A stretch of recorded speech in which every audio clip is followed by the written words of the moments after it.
Family, how y'all doing, man? So this vlog will be about boundaries, okay? Boundaries.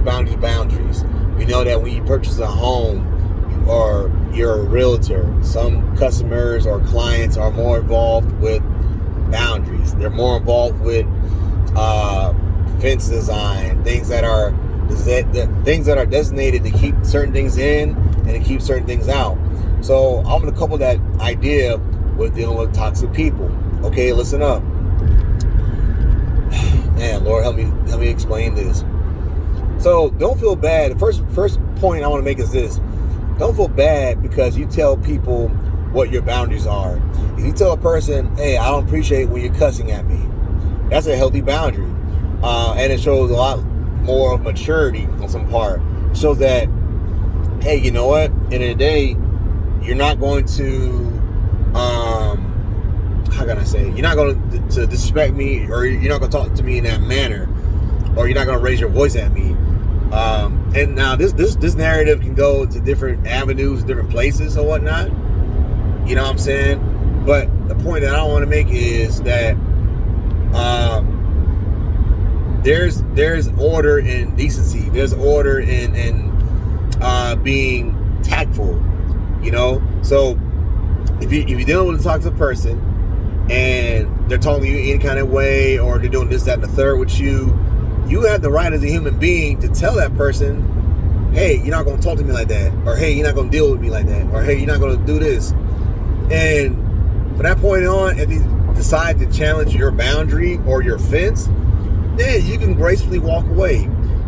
Nowadays on social media, you have the block button, the block feature. You can block people, you can remove people. Makes it that much easier, because let me tell you something, man. You can't put a price on your peace. And a lot of times people, they don't consider, they don't take mental health serious until someone commits suicide, or until someone is literally lost their mind, or their mind is lost, you know? And that's not cool. Why does it take for somebody to lose their life, or to get ill, or to get sick, in order to, you know what I'm saying, be respected? You know what I mean? It's like, man, why didn't you honor me whenever I was alive? So now that I'm dead and gone, now all of a sudden you want to honor my memory, or honor my character. And no, that's not so. So as a person, as a human being, you have a right to be to be treated with respect and grace and dignity. There's nothing wrong with that. That's not very that's not too hard to ask. You know what I'm saying? So another thing I want to talk about real quick is when you have a person that has a history of being toxic, okay, you literally have to deal with that person with a long-handled spoon. All right, you have to deal with that person with a long-handled spoon, because people that are, I guess this is people that I've encountered in my life, people who are toxic like that, they're very, very narcissistic. They're very narcissistic. You can be talking about the matter or the issue that caused conflict between you and that person. Somewhere along in terms of you speaking with that person, they'll flip it and make it about what you did to them, when that was not the original narrative at hand. It's like, hold on, time out. So how do we go from talking about what I did when we started the conversation about what you did to put me into this place? You see what I'm saying? And that's the beauty of dialogue, is the art of listening. You know, nowadays a lot of people, they just want to listen to respond instead of listening to understand. And the Bible says in the book of James that you know, be slow to speak but yet quick to listen. You know, that's why God gave us 2 ears and 1 mouth. You know what I mean? We should be doing more talking than we are listening. You see what I'm saying? So at the end of the day, learn the person that you're dealing with. All right, learn the person that you are dealing with. Know how the history is, and look, and if they have a history of doing that, and moving on to, I guess, point 2.5 right now in my vlog here is,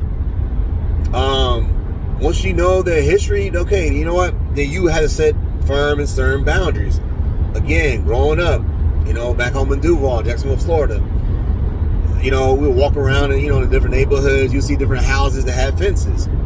Fences, again, are designed to keep certain things in, keep certain things out. So if I have peace within this side of the fence, then guess what? I'm going to do all I can to keep that peace within the house, within that fence. But then, trauma, turmoil, or beef or issues on the outside of the fence, you best believe I'm going to keep that outside my fence. And as soon as it comes to the inside of my fence or my boundary, then guess what? You know what, man? Nah, it's time to do some type of damage control. It's time to do some type of duty. You know what I'm saying? And not to go through these measures to keep what I have here. Because I'm going to tell you something. You cannot put a price on peace at all. Peace is very, very valuable nowadays. You must do all that you can in order to keep your peace. Because people will see how happy you are. People will notice your mental health when they talk to you, your emotional health. And for me, because I had a physical last year, and my numbers were pretty high, astronomically high. And it's because of the stress of my work environment and things that I was going through with at home. And the doc told me that I could literally, that was technically a definition for a heart attack. But God is so good. So I had to go back and examine, okay, Lord, what was going on at that time that allowed my blood pressure to be so high and my heart rate to get so high? Because I'm a pretty chill person, and I don't let a lot of things get to me. But the thing that I don't tolerate is disrespect. So now I have these different elements coming into my home, my fence, per se, and now I got to do some damage control. It's kind of like you're gardening and you're doing this and a third, and you have different things that are basically terrorizing your garden, like little insects or little rodents eating your crops and doing this, that, and the third. You see what I'm saying? And so what you got to do is you got to do some pretty heavy duty heavy duty control tactics, like putting some bait down, insecticides, all that kind of stuff. You know what I'm saying? You really have to do your due diligence. All right. So I had to go back and say, you know what, man? Okay, I'm not gonna lie, that didn't bother me. Instead of responding to this, I'm just gonna walk away. And a lot of people think that is cowardice, that you walk away from elements or situations, but it's not. Because the Bible says that a man that's without self-control is like a city that's without walls. Or Bible also speaks about in Proverbs that how the prudent man sees danger and he flees from it, which means that if he sees a situation that is not conducive to his character or anything else, he's simply just going to walk away. Like, you know what, man, I see what's going on here. It's kind of like you playing chess, where you're thinking two spaces ahead, and you can literally foreshadow, you can literally guess what will happen in the next few moments. And that's called wisdom. So last point I want to make is keeping your peace, man. Keeping your peace. Once you arrive at a level of keeping your peace, do all you can to guard it. Do all you can to protect it.